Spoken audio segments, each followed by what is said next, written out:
Senator Klobuchar. Thank you, Mr. Chair.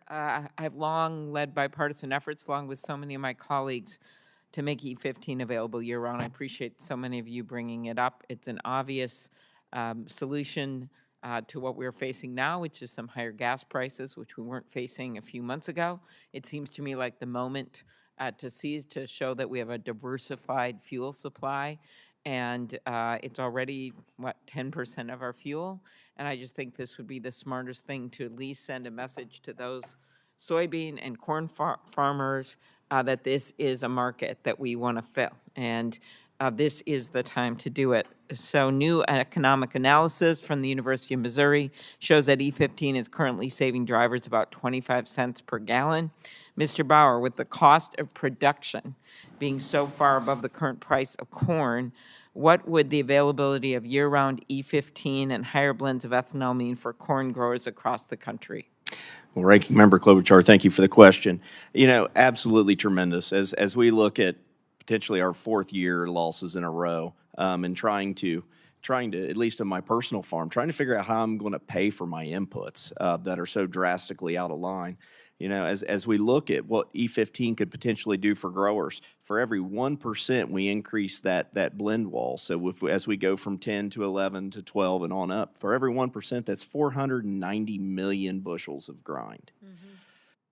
You know, so for farmers, it varies depending on the market, but we're looking at maybe 35 cents a bushel. Some numbers are lower than that, but any relief right now is tremendous for growers. I think of it as fuel we need right now. And so if we put you in such perilous position, if the government policies do that, with tariffs and the like, that you're not able to keep producing, then we're going to be really screwed because those aren't your words, because with the way gas prices are going right now, I think it's a real problem. This is a great moment to do that. Mr. Metzger, how does a strong renewable fuel standard provide stability for soybean markets? So be quick in the answer because I have a few more. Thank you, Ranking Member Klobuchar. Biofuel production is one of our largest domestic products markets for U.S. soy, with significant growth potential through higher annual blending targets and safeguards against the flood of imported feedstocks. A strong RFS will help the American soybean farmer. You know, we're in this kind of same role here as corn. With it, we're, you know, looking to have more access, become more economically viable with our products. Thanks. Ms. Burns, of the $12 billion in economic assistance announced by USDA, as you know, only certain specialty crops will be available for $1 billion in assistance. Do you believe that the economic assistance is adequate, and are you in favor of advancing a farm bill? Absolutely not adequate. We need at least $5 billion. In fact, GT said last week that we need $10 billion. We'll take $5 billion, $10 billion. We are a third of the crop sales, yet we are not getting a third of the economic assistance. So yes. Thank you. Mr. Perdue, how can Farm Bill conservation programs and the conservation programs created using CCC funding help create new markets?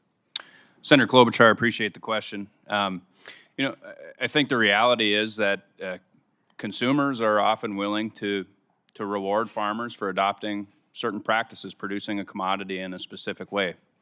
And Farm Bill conservation programs are, you know, a key opportunity, a key support that we can provide producers to transition that production system, whether it's an incremental transition or a wholesale transition. We get caught up on words a lot: sustainable, regenerative, climate smart, carbon neutral. Doesn't really matter to me. It matters that a consumer puts value in it. And Farm Bill conservation programs help us meet that. Very good. I was just at our National Pheasants Forever convention in Minnesota, and there was, of course, a lot of interest in this for reasons outside of even farmers.